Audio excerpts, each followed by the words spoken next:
जी hello दोस्तों, मैं हूं कमर चीमा और दोस्तों जैसा कि आप देख रहे हैं मेरे साथ मौजूद हैं साजिद ताड़ साहब। ताड़ साहब, सबसे पहले तो आपके वक्त का बहुत शुक्रिया sir. My pleasure, Shima sir. Thank you so much.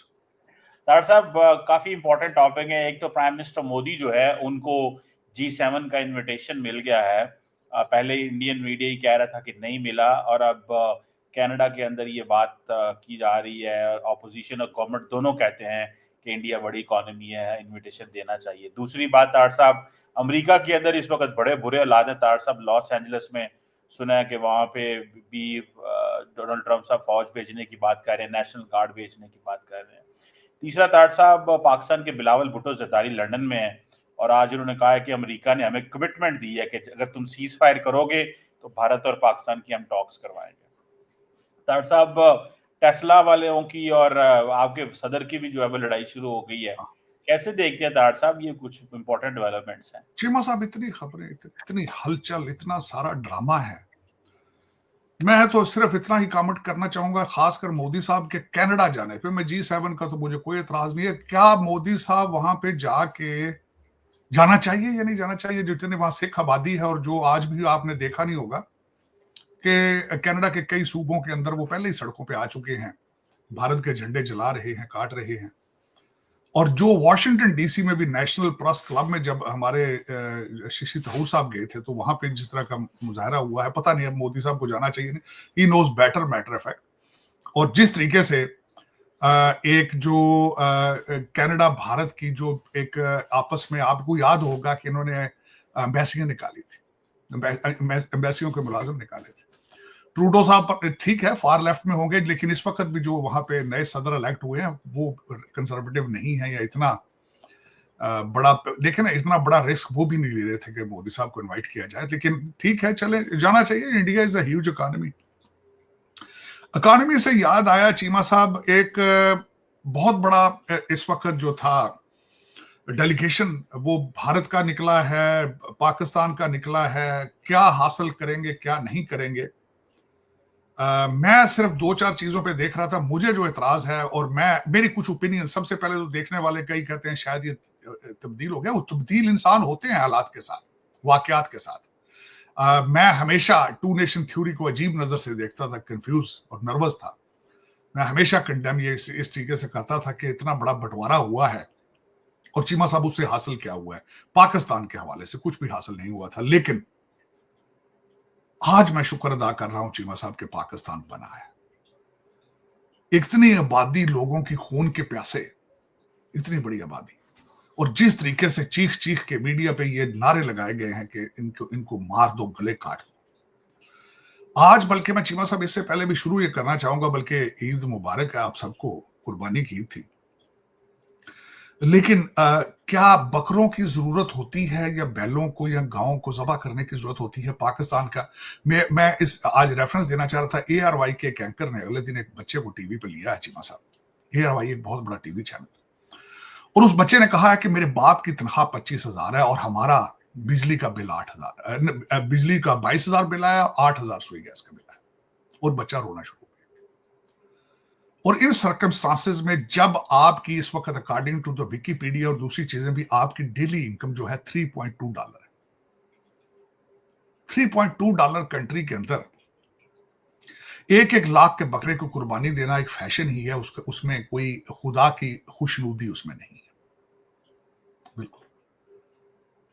और उसके बाद चीमा साहब, दूसरी साइड पे मैं देखता हूं तो धारवी मुंबई का एक शहर है, उसके ऊपर देख रहा था कि वहां पे गुर्बत की क्या हालत है। क्रिश्चियन साइंस मॉनिटर ने लिखा है कि कलकत्ता की 70% पॉपुलेशन बिलो पॉवर्टी लाइन है। लोगों को जंगें लड़ने की जरूरत है।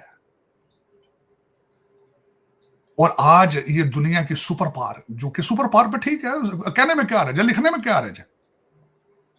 मुंबई में आज की डेट में वहां पे रेलवे, उनकी ट्रेन थी GRP, वो निकली है, और उसमें से ओवरलोड छत पे और लटके पायदानों पे जो लोग थे चीमा साहब, 12 लोग गिरे हैं चीमा साहब, 5 मारे जा चुके हैं।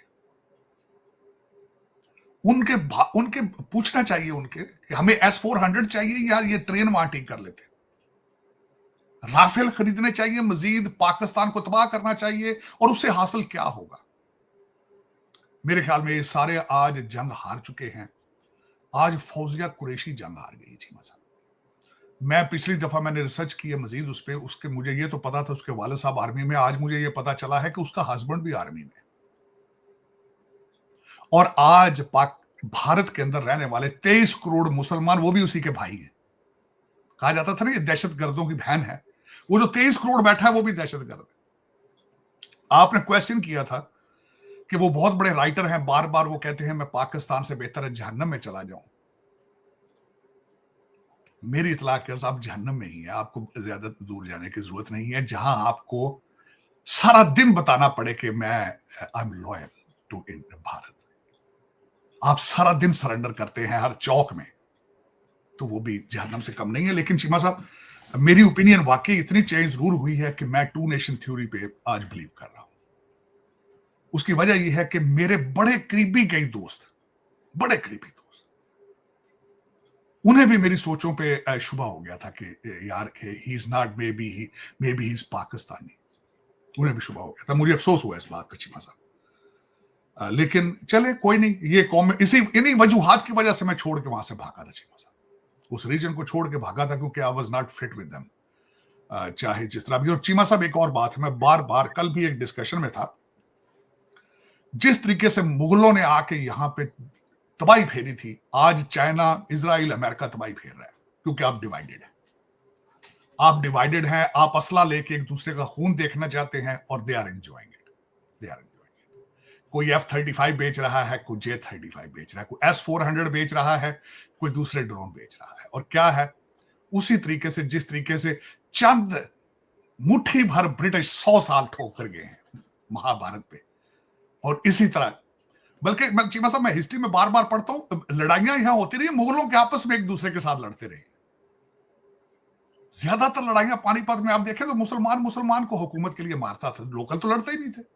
आप पढ़ के देख लें, चंद लड़ाइयां मराठों की इधर उधर हुई उनके साथ, लोकल तो सामने खड़े ही हो, आप देखे ही रहो किसने उनको रेजिस्ट किया। 22 हजार खात लेडीज यहां से ले जाके काबुल में बेचते रहे।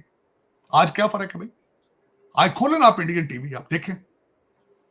चीमा साहब अगले दिन, बल्कि सबसे बड़ी अभी पाकिस्तान में अभी थोड़ी सी बचत यह है कि वहां पे मुसलमान और हिंदुओं को बिठा के लड़ाया नहीं जाता। वहां पे अभी तक मैंने नहीं देखा कि एक मुसलमान बिठाया जाए और साथ हिंदू बिठा के मुसलमान का वॉल्यूम कम करके तो उसको सारे जूते मारे। लेकिन भारत में मुसलसल होता है और इस पे एंजॉय किया जाता है, रेटिंग ली जाती है, अफसोस के साथ।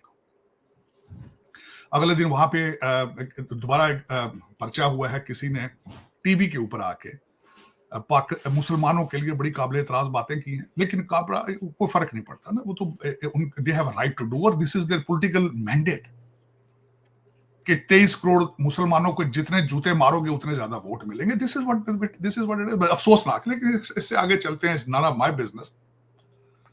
इनको करना चाहिए जो मर्जी करें, मैंने तो इस पे क्लोज कर दूंगा कि तुमने भारत के अंदर एक पाकिस्तान बनाना है तो बनाओ, शौक से बनाओ। मणिपुर आज जल रहा है, कोई बात ही नहीं कर रहा है। ये बलूचिस्तान के लिए परेशान है, मणिपुर आज जल रहा है, पूरे स्टेट के अंदर कर्फ्यू है। लेकिन मेरा कहते हैं मेरी बला से मैं इन्हीं चीजों की वजह से यहां आ गया था। मैं चाहता था, मेरी ख्वाहिश थी कि उस रीजन में ये लोग आपस से ट्रेड करें, एक दूसरे के साथ रहने की कोशिश करें, और जो दूसरे कंट्रीज हैं उनके सामने ये बेवकूफ ना बने, मेरी ख्वाहिश थी। लेकिन कहते हैं हर ख्वाहिश पे दम निकले, क्या फर्क पड़ता है। मेरी ओपिनियन है कि मैं किसी से ना नफरत रिलीजियन बेसिस पे नहीं कर सकता। मैं आज भी इस चीज पे कायम हूं कि हम सारे के सारे सनातन धर्म से निकले वहां जो रहते हैं। ये फैक्ट है चीमा साहब। बड़े चंद लोग होंगे जो जिनके एंसेस्ट्री कोई अरबों से आए हैं, जो ईरान से आए हैं, बाकी जो हम पंजाबी सारे तो इधर से निकले हैं। हाँ, लेकिन अब ये है कि हम एक दूसरे के खून के दुश्मन हैं, और इस सारी पॉलिसी में से तरक्की नहीं हो सकती। इस सारी पॉलिसी में से खून की नदियों से तरक्की नहीं होती। हार्मनी जो जहां भी लोग कामयाब हुए हैं, वो तरक्की करी है उन्होंने की है चीमा साहब हार्मनी से, एक दूसरे के साथ प्यार मोहब्बत से रह के। नाइजीरिया में चीमा साहब, मैं छोटी सी मिसाल दूंगा, अफ्रीका है, कोई इतना बड़ा तरक्की। चीमा साहब, एक चर्च गिरजा, सुबह गिरजा होता है, शाम को मस्जिद होती है। चीमा साहब, मैं कई नाइजीरियन फैमिलीज को जानता हूं, बाप क्रिश्चियन है, मां मुसलमान है। और दोनों अपने रिलीजन प्रैक्टिस कर रहे हैं। सिंगापुर मलेशिया में आप देख ले रह रहे हैं, कोई परवाह नहीं, कोई परवाह नहीं। ये आपका साथी मामला है, जो जिस मर्जी भगवान जिस मर्जी की आप प्रस्तश करें, पूजा करें आप, नन ऑफ माई बिजनेस। हाँ, ये जरूर है कि मेरे नाम की वजह से आप मेरा खून देखना चाहते हैं, this is wrong. This is मेरी आइडियालॉजी, मेरी रिलीजन की वजह से आप चाहते हैं कि चीर फाड़ के इसको रख दिया जाए, then you need to see a doctor. मैं आप इन चीजों से इज्तनाब करता हूं, क्योंकि मैं I am very disappointed and heart broken my self Cheema साहब। इसका कोई इलाज नहीं है। मैं बल्कि बार बार आज भी मैं इस चीज पे बिलीव करता हूं, कोई भी दुनिया का मजहब अगर आपको नफरत सिखा रहा है और ये सिखा रहा है कि दूसरे इंसान का गला काटो और भगवान या वाहे गुरु खुदा अल्लाह को आप खुश कर लोगे, it is not possible. This not, then you need something is wrong with your religion then. लेकिन चीमा साहब चलें, इससे आगे चलते हैं। चीमा साहब, दुनिया में बड़ी चेंजेस आ रही हैं। सबसे बड़ी चेंज तो चीमा साहब मुसलसल ये आई है कि जब से हमने आखिरी अपना ब्लॉग किया है, उसके बाद प्रेसिडेंट ट्रंप साहब ने पुतिन साहब से बातें की हैं, और उन्होंने सब दूसरी बात उन्होंने प्रेसिडेंट शी से बातें की। एक के साथ उन्होंने 1.25 घंटा बात की है पुतिन के साथ, और प्रेसिडेंट शी के साथ उन्होंने 1.5 घंटा बात की है चीमा साहब। अब उसके बाद 2-4 चीजें भारत के हवाले से सामने आ रही हैं, फिर मेरे सामने वो भारत का जिक्र आ जाएगा। उसकी वजह ये है कि ऑटो इंडस्ट्री के लिए जो उन्होंने रेयर अर्थ मिनरल का इशू बन चुका था अमेरिका के अंदर, वो उन्होंने सॉल्व करके तो चाइना ने टेम्परेरी उसकी सप्लाई जो है शुरू कर दी है, लेकिन भारत की बंद कर दी है चाइना ने। एक तो उसमें से ये चीज निकली। दूसरी बात जो पुतिन साहब के से निकली है, उसके बारे में डोनाल्ड ट्रंप साहब ने स्पीच दी थी कि हॉकी का जब मैच हो रहा होता है तो रेफरी तब आता है जब दोनों मार मार के थक जाते हैं। उसका इशारा ये था कि जो यूक्रेन ने करना है वो भी कर ले, और जो रशिया ने करना है वो भी कर ले। और उसके बाद जो एक सबसे ज्यादा गर्म चीज इसमें से निकली थी, यूके के अंदर जो रशियन एम्बेसडर है, उसने स्काई टीवी के ऊपर बड़ा कंट्रोवर्शियल इंटरव्यू दिया था। उसने कहा था कि वो जो ड्रोन अटैक हुआ है रशिया के अंदर चीमा साहब, उसके पीछे यूके शामिल है। अब उनकी इस स्टेटमेंट से मुझे फर्स्ट वर्ल्ड वॉर और सेकंड वर्ल्ड वॉर बड़ी याद आ गई चीमा साहब। उसमें भी फ्रीक ज्यादा कौन थे आपको पता है, लंदन के ऊपर जर्मन भी चढ़ गए थे, और रशिया भी कई दफा उनके साथ आमने सामने आया चीमा साहब। लेकिन उसमें मैं ये जरूर बताना चाहूंगा कि दुनिया साइंस तरक्की कर चुकी है। जिन्होंने अटैक किया था चीमा साहब, वो यूक्रेनियन था बैकग्राउंड का बंदा, लेकिन रशियन सिटीजन था। और वो जो उसके ड्राइवर अटैक करके गाड़ियां छोड़ के भागे थे, उसमें से कुछ लोगों को काजकिस्तान से उन्होंने वहां पे रशियन इंटेलिजेंस ने उठा लिया। लेकिन इस साइंटिफिक दौर में जिन लोगों ने पहलगाम के अंदर हमला किया था, वो किधर चले गए? ये बहुत बड़ा सवालिया निशान है, बहुत बड़ा सवालिया निशान। हमारा भारतीय डेलीगेशन जहां भी जाता है, लोग सबसे पहले ये क्वेश्चन करते हैं कि आपके पास प्रूफ कहां है? आप सामने रखें कि this is what it is. आप सॉलिड प्रूफ होने के बगैर दुनिया की एटमी जंग शुरू करना चाहते हैं। बिलावल भुट्टो साहब, देखिए चीमा साहब, मैं इसमें बिल्कुल ये नहीं कहूंगा कि कौन सा डेलीगेशन कामयाब हुआ है और कौन सा फेल हुआ है। मैं कौन होता हूं इन चीजों को जज करने वाला। लेकिन 3-4 चीजें जो बिलावल भुट्टो साहब ने इस दफा अपने अमेरिकन दौरे में जो की हैं, which make sense, common sense की जरूरत है देखने के लिए। एक तो बार बार वो ये कहते रहे हैं कि I came to this country for peace. हम डायलॉग करना चाहते हैं, हम टेबल पे बैठना चाहते हैं, हमें टेबल पर बिठाएं आप। एक तो ये बार बार वो कहते रहे हम इनके पास प्रूफ नहीं है किसी चीज का। अब इन सर्कमस्टांसेस में आप ये बताएं कि फिर आप खुद फैसला कर लेंगे कौन सा डेलीगेशन सक्सेसफुल होगा। एक फ्रीक जो बार बार ये कहता हो कि हम आपके साथ मिलकर काम करना चाहते हैं, हमारे साथ डायलॉग करें और वी वांट पीस, और दूसरा कहता हो कि इनके टुकड़े 6 करके इनकी लाशें जो है वो दरख्तों पे लटका देंगे। चीमा साहब, फिर किस तरह होगा ये सारा कुछ? आप फिर खुद दुनिया किसके साथ जाएगी, किसके साथ जाना चाहिए उनको? चलें चीमा साहब, लेकिन ये बिलावल भुट्टो साहब ने किया। उससे आगे जो हम चलते हैं, अगली बात की है डोनाल्ड ट्रंप साहब के साथ हमारे अमेरिका के अंदर इलान मस्क का जो ड्रामा शुरू हुआ है। उसने एक नया जो है सांप वो पिटारी से बाहर निकाल दिया चीमा साहब। उसके ऊपर जो पिछले ट्वीट होते रहे हैं या बातें होती रही हैं, डोनाल्ड ट्रंप साहब ट्वीट अपना करते हैं, ट्रुथ अपने जो उनका सोशल मीडिया आउटलेट है ट्रुथ सोशल, उसके ऊपर तो वो उन्होंने सबसे पहले जो एलिगेशन लगाया, उन्होंने कहा कि मुझे ये नासा में अपना बंदा अपॉइंट करना चाहता था, मेरा वहां से डिसएग्रीमेंट शुरू हुआ इसके साथ। फिर उन्होंने दूसरा एलिगेशन लगाया कि बिलियंस ऑफ डॉलर्स के जो सब्सिडी हम देते थे इलेक्ट्रिक गाड़ियों के, मेरे इलेक्शन के मैंडेट का हिस्सा था, इसको एक एक चीज का पता था। यहां आपको ये चीज जरूर बताना चाहूंगा चीमा साहब, इलान मस्क के हवाले से, कि उनको एडीएचडी उनको बीमारी है, और उन्होंने खुद एडमिट किया है कि वो कुछ ड्रग्स भी इस्तेमाल करते हैं। उन्होंने ड्रग्स लेके मेरे ख्याल में ट्वीट किए हैं, सुबह उन्होंने सुलह करने की कोशिश की है और डोनाल्ड ट्रंप साहब ने उनको कहा कि आई वांट टॉक, बल्कि उन्होंने अगले लेवल पे ले जा चुके हैं चीमा साहब। उसके रिटेलिएशन में स्टीव बैनन ने कहा था कि इसके स्टार लिंक को सब्सिडाइज कर लें, इसे ले लें और इसको डिपोर्ट करें, इसकी अपनी खुद इमिग्रेशन के अंदर डूबियस चीजें मौजूद हैं। उसके बाद ये डरे हैं। साथ रशिया ने सिग्नल दिया हम इनको पॉलिटिकल असाइलम दे देंगे, लेकिन चीमा साहब उसके बाद वो बात करना चाहते हैं। मैं पर्सनली सारी जिंदगी का तजर्बा बताना चाहता हूं चीमा साहब, हमेशा लोग गेम में वही जीतते हैं जो कंप्रोमाइज करते हैं, कुछ देते हैं, लेते हैं, मिडिल ग्राउंड पर रहते हैं।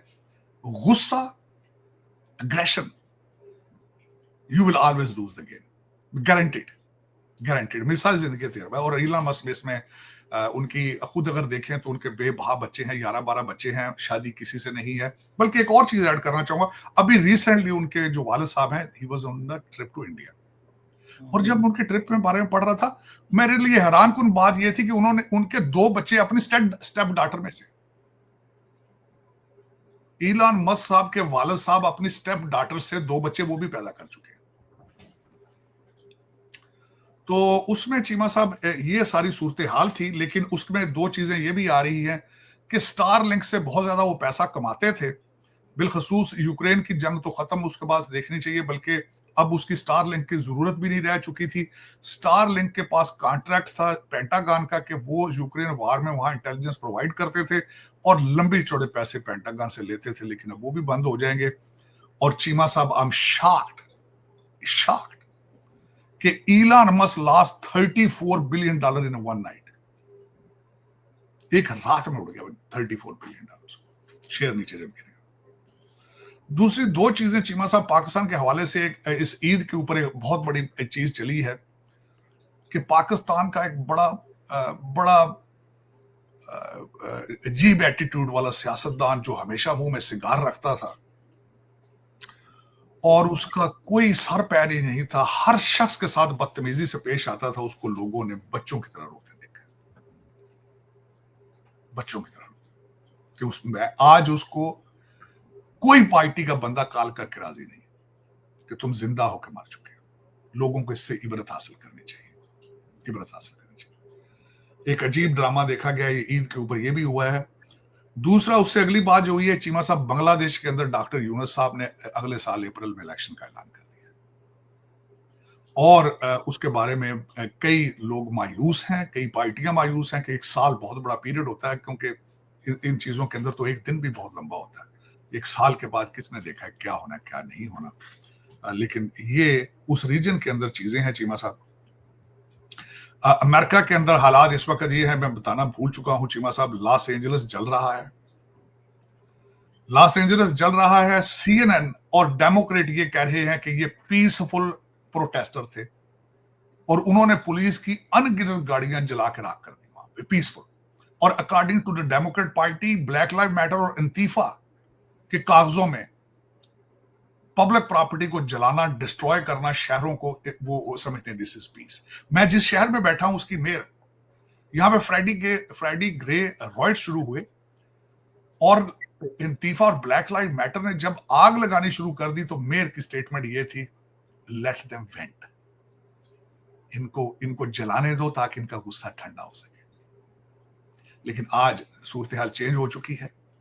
पहले नेशनल गार्ड को भेजा गया है और उनको कहा है कि हाथों में लितर लेकर जाए, और फिर उसके बाद उन्होंने वहां पे मरीन भी भेज दिए और उन्होंने सारा सफाई करा दी है। लेकिन लॉस एंजलिस के जो मेयर, जो कि फ्यूचर कैंडिडेट भी बनना चाहते हैं प्रेसिडेंशियल, उन्होंने, और एक LBGT कम्युनिटी एक मेयर है उनकी, उन दोनों ने कहा है कि ये डोनाल्ड ट्रंप ने हमारे साथ ज्यादती की है, हम हमारे बच्चे अगर आधा शहर जला देते तो क्या ही बात। लेकिन अब इस वक्त ये है कि चीमा साहब, लोग इमिग्रेशन से बेजार हैं, ना सिर्फ यहां पे, दुनिया की हर जगह पे। यूरोप घुटनों के बल है इमिग्रेशन की वजह से।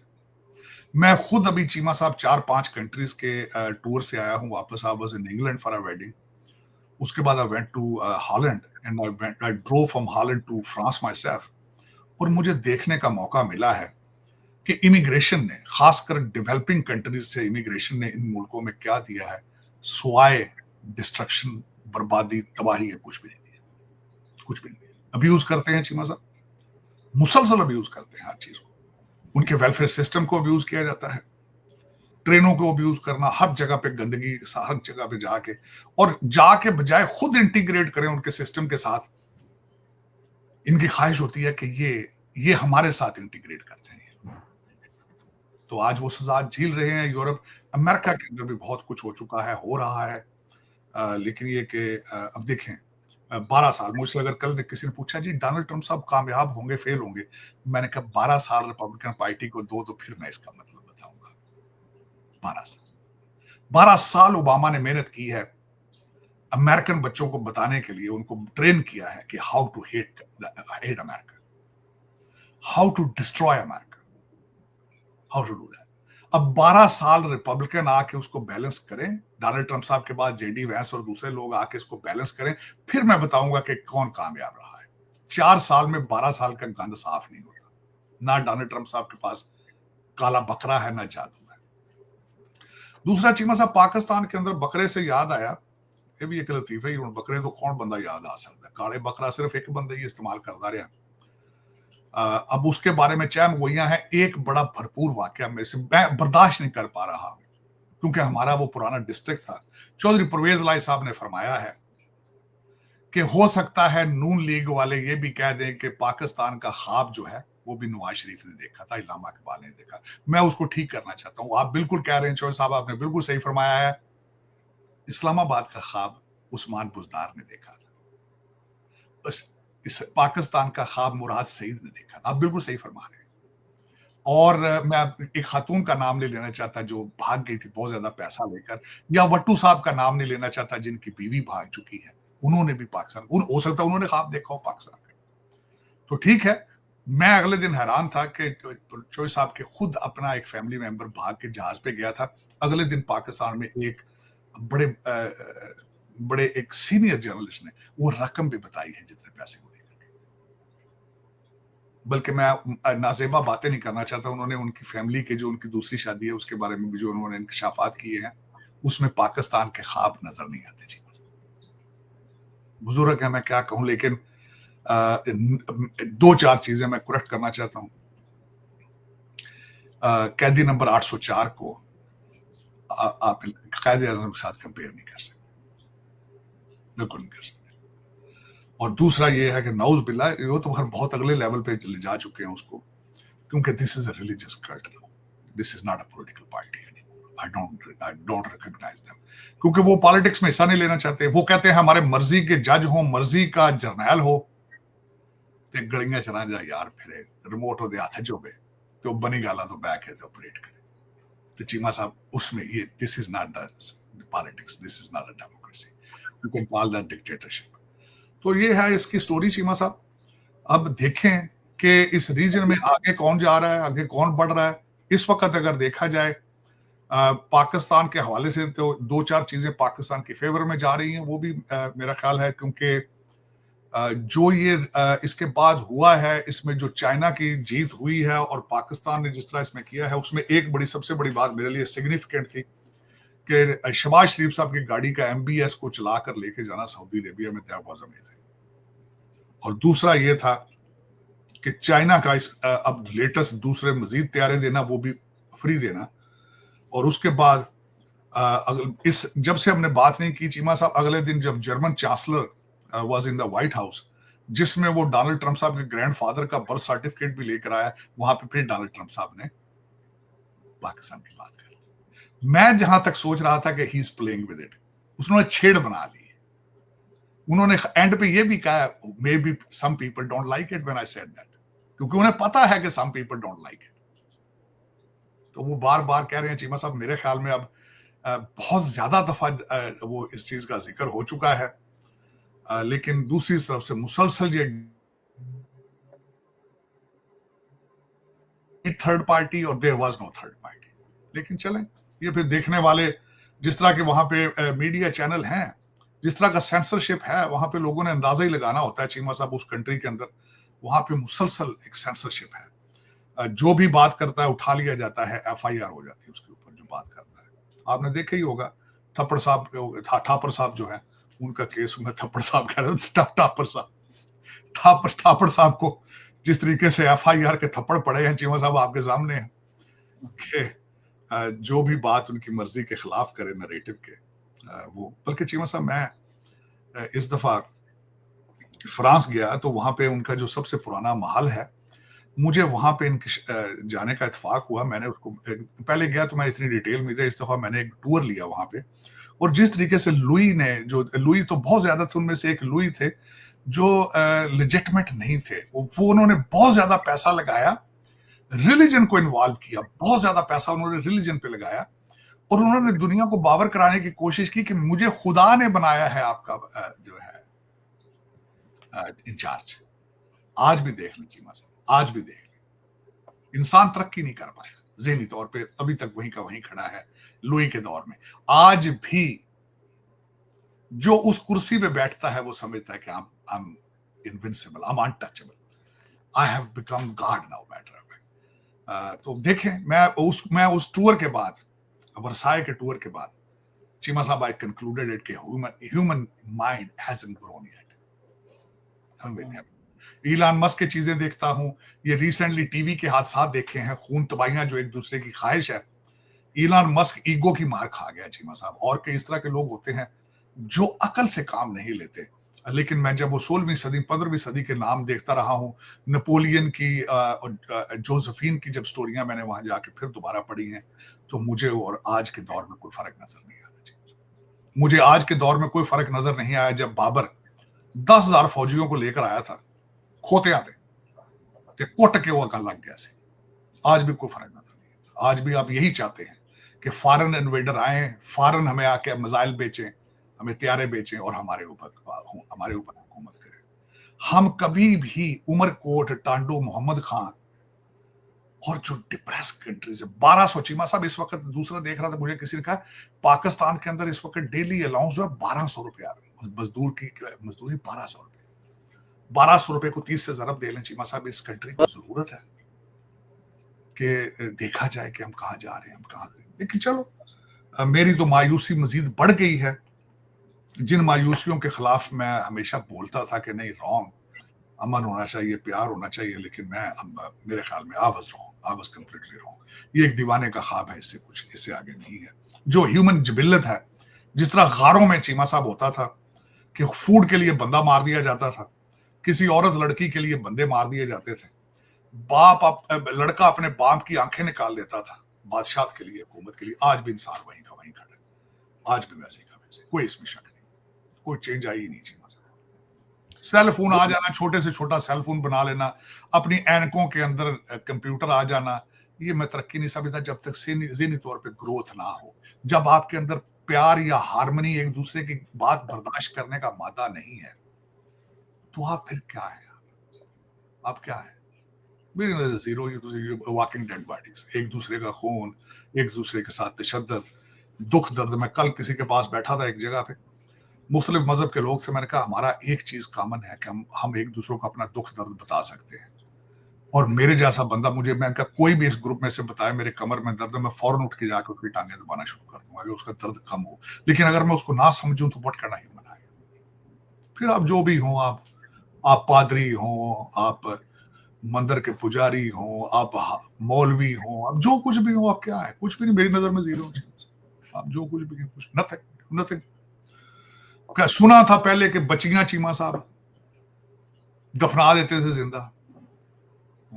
आज भी मुंडिया के शौक ने बाबे मुंडे ही दे रहे हैं, कुड़ियां तो नहीं दे रहे। दसो ना, साढ़े पंजाब दे विच वेखो ना कुड़ियां अबॉर्शन करा देते तो पता चल, एक बच्ची पैदा होने के बाद दबा देना या उसको पेट में ही मार देना, चीमा साहब कितना फर्क है उसमें, कोई फर्क नहीं। और वो मुंडे क्या है, क्या मुंडे होते हैं इतने अमरीका। मुझे कल शाम को एक जगह मैं आई वाज इनवाइटेड, एक जेंटलमैन ने बड़ी अच्छी बात की, उन्हें कहा जी ਅਸੀਂ ਸਾਨੂੰ ਅੱਗੇ ਸ਼ੌਕ ਹੁੰਦਾ ਸੀ ਕਿ ਕੁੜੀ ਮੇਰਾ ਕਹਿੰਦਾ ਮੇਰਾ ਮੁੰਡਾ ਜਵਾਨ ਹੈ, ਮੇਰੀ ਬੀਵੀ ਕਹਿੰਦੀ ਹੈ ਕੁੜੀ ਜਿਹੜੀ ਜੱਟੀ ਹੋਵੇ, ਕੱਦ ਲੰਬਾ ਹੋਵੇ, ਇਹ ਲੁਧਿਆਣੇ ਦੀ ਹੋਵੇ, ਇਹ ਪਟਿਆਲੇ ਦੀ ਹੋਵੇ। ਉਹਨੂੰ ਮੈਂ ਕਿਹਾ ਮੇਰੀ ਤੇ ਸ਼ਰਤ ਹੈ ਦੁਆ ਕਰ ਕੁੜੀ ਹੋਵੇ, ਜੇ ਮੁੰਡਾ ਲੈ ਕੇ ਆ ਗਿਆ ਫਿਰ ਕੀ ਕਰਾਂਗੇ। ਇਹਨੂੰ ਤਰੱਕੀ ਤੁਸੀਂ ਕਹਿੰਦੇ ਹੋ ਜੀ, ਇਹ ਇਸ ਫੀਲਡ 'ਚ ਤਰੱਕੀ ਕੀਤੀ ਵੈਸੇ ਬਹੁਤ ਜ਼ਿਆਦਾ।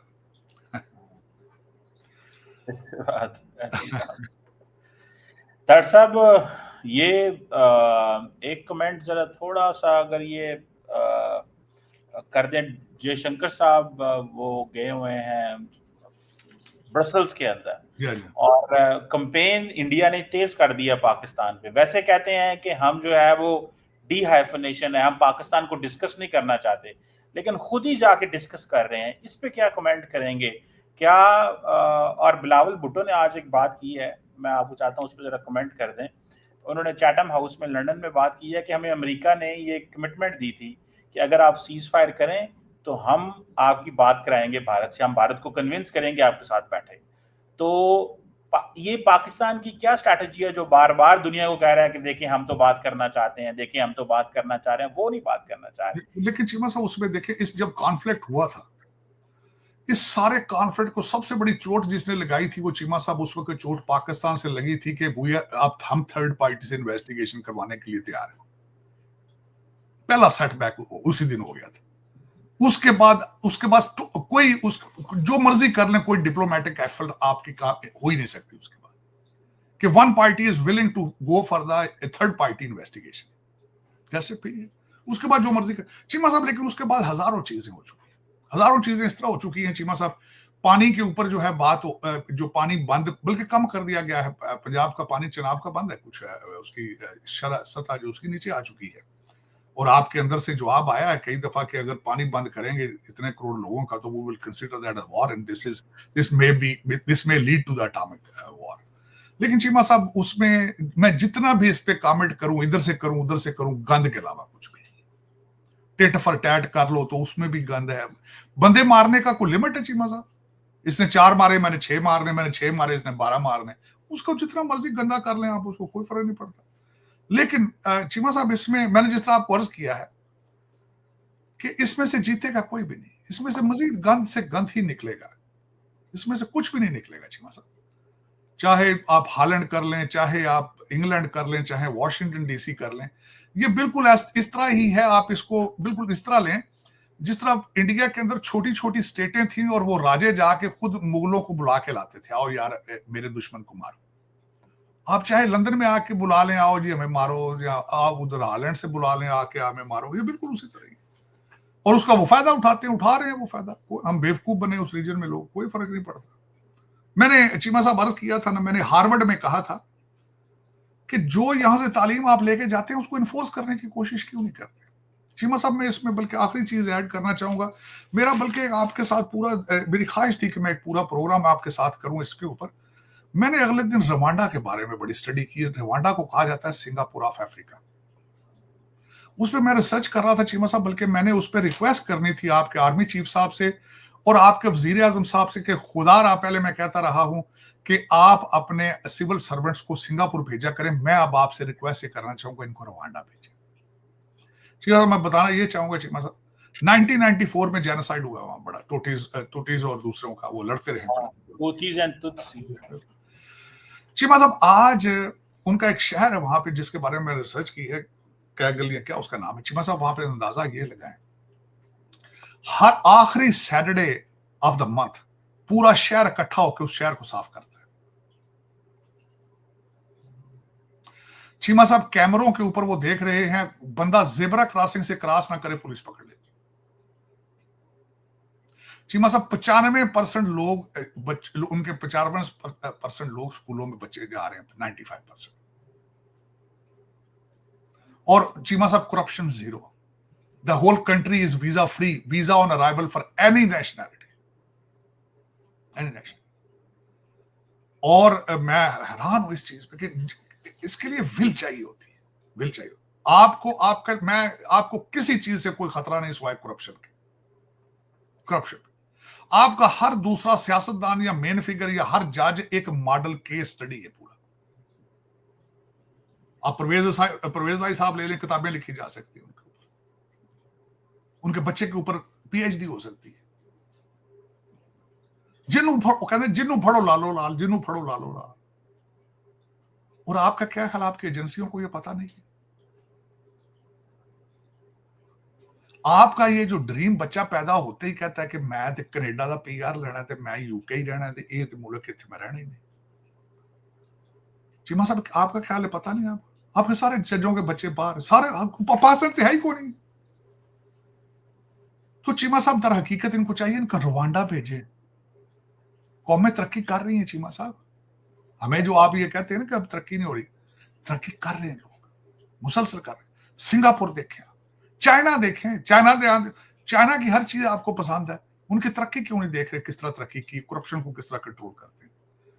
वेस्टर्न मीडिया परेशान हो गया उनके खिलाफ प्रोपेगेंडा कर करके, लेकिन उनकी तरक्की इतनी ज्यादा है, उनकी तरक्की को इंटरनेशनल दुनिया छुपाती है चीमा साहब। वो इतनी तरक्की कर चुके हैं, इतनी तरक्की चाइना कर चुका है कि दुनिया is not compatible with them anymore. वो इतना आगे जा चुके हैं चीमा साहब। वहां पे जो बंदा फ्रॉड करता है वो ना रेलवे का टिकट ले सकता है, ना जहाज का टिकट ले सकता है। आप इन्फोर्स करके देख लें, आपकी भी खत्म हो जाएगी चीज। साढ़े जहाज ही बंद हो जा रहे थे, साढ़े जहाज किसे बहरे ही नहीं कर रहा। चीमा साहब आपको पास कानून इतने ज्यादा पहले मौजूद हैं, इन्फोर्स नहीं कर रहे हैं। अगले दिन आपने कहा है कि जो बाहर से डिपोर्ट होकर आएगा उसका 5 साल पासपोर्ट नहीं बनेगा। तो मैंने क्या कहा था, मैं क्या पासपोर्ट रेट महंगे हो जाएंगे। लेकिन चलें चीमा साहब, हाँ, पूरा उस रीजन के अंदर, ये नहीं मैं कह रहा, पूरे रीजन की हालत ये है। आपके वो राफेल जहाजों के बारे में इतराज नहीं किया गया कि राफेल जहाजों के ऊपर इतराज ये किया गया कि उनकी क्वालिटी कम करके पैसे ले लिए गए थे, करप्शन थी वहां। मैं तो किथों कहते साढ़े पंजाबी जो रौला पा, और जिन्हों हथ लाओ ला लो लाल, जिन्हों बनो लाल ला लो लाल। चलो कोई नहीं चीमा साहब, मेरे दुआ खैर ही हो सकती है, लेकिन ये कि बचने के हालात कोई नहीं। उस रीजन के अंदर तबाही है, उनकी किस्मत में तबाही लिखी जा चुकी है। ऐसे ही। Thank you very much, Sajid Tarar sahab. Sir, it's always a pleasure talking. Thank you.